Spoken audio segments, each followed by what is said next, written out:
De las marchas quedaron varios ecos tras la participación del presidente Petro en la que se cumplió en Bogotá, donde lanzó arengas y advertencias e hizo varios anuncios. A continuación, analizaremos 3 puntos clave.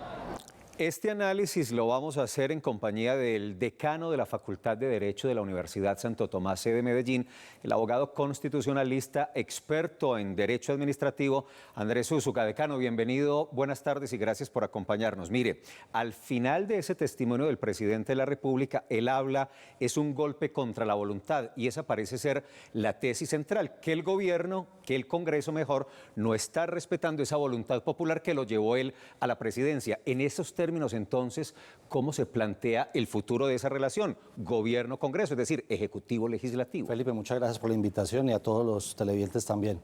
Yo creo que es complicado el tema de lo que está planteando, porque lo que siento que está percibiendo el presidente y parte de su gobierno es que las mayorías que lo llevaron a él a ser presidente, que lo acompañaron y que no eran propiamente pues, de los partidos que hacen parte del pacto histórico, están empezando a irse de su lado, y que cuando pierden las mayorías entonces ya no hacen parte de la voluntad popular.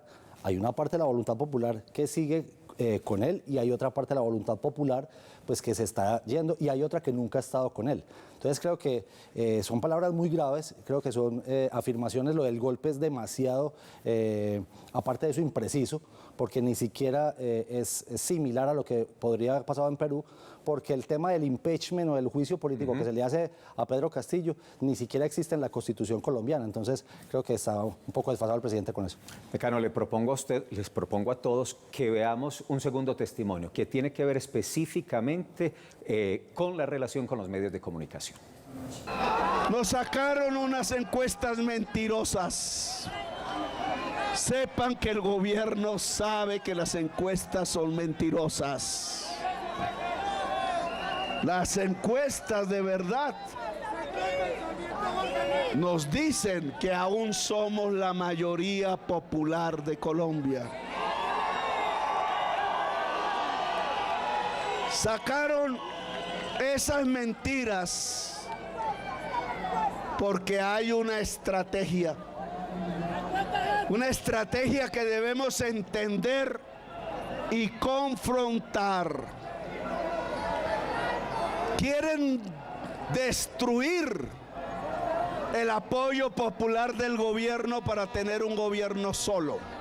La relación con la prensa y con los medios de comunicación poco a poco, paulatinamente, se ha deteriorado. ¿Eso es, decano, sano para la democracia, o en esta coyuntura, además con todo el proceso de las propuestas de la reforma, es un asunto normal, coherente y sano? Yo creo que es muy grave, inclusive lo que está diciendo, y quisiera yo que fuéramos muy conscientes de algo. Los escándalos que se han desatado en los últimos días, que son lo que generan el ataque del presidente a la prensa, no son ataques que haya generado ni siquiera la oposición.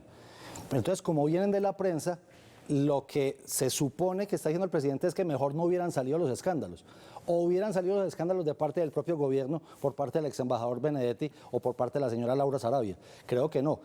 Es tan delicado eso que la prensa, el control político que hace la prensa es a veces inclusive más importante que el que hace el propio Congreso.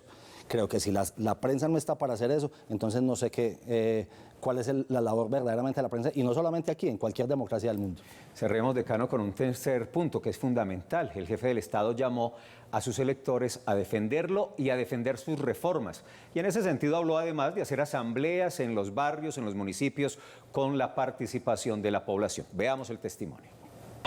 Ministros y ministras, de ahora en adelante debe haber asambleas populares en todos los municipios de Colombia, discutiendo, gobernando. Todo ministro o ministra debe obedecer el mandato popular. Ministro o ministra que no haga caso, se va. Y esa parte final fue lo que más llamó la atención de ese componente. Ministro o ministra que no haga caso, se va. Pero, decano, ahí en esa expresión está la citación a asambleas populares. Dice el presidente de la República, para discutir, para gobernar. ¿cómo se entendería eso? ¿Cómo se entiende? Pero además, ¿qué relación, cómo se llevaría a cabo de acuerdo con los gobiernos territoriales, los gobiernos locales? Yo creo que eso es otro mensaje, inclusive a lo que ha venido pasando con el tema de libertad y orden, con el tema de no haber ido a la Asamblea de Gobernadores, también haberle quedado mal a algunos alcaldes. Yo siento que es muy peligroso lo que está pasando y los dos puntos anteriores no me sorprendieron. Este me sorprende bastante, porque no entiendo bien la figura que está llamando las asambleas populares y mucho menos cuando les dice que gobiernen. No existe en la Constitución Política de Colombia la figura de asambleas populares. No sé si la va a crear, no sé si la va a proponer como un acto legislativo, pero hasta ahora no existe. Y mucho más cuando dice no solamente para debatir y estar en constante conexión con el pueblo, sino gobernando. ¿Quién va a gobernar en las regiones? ¿Quién va a gobernar en las localidades? Lo que venga desde Bogotá y lo que diga el presidente de la República, absolutamente preocupante, porque eso sí suena a un golpe de Estado a la Constitución del 91. Decano, gracias por acompañarnos. Muchísimas gracias, Felipe. Andrés Úsuga, el decano de la Facultad de Derecho de la Universidad Santo Tomás, el Medellín.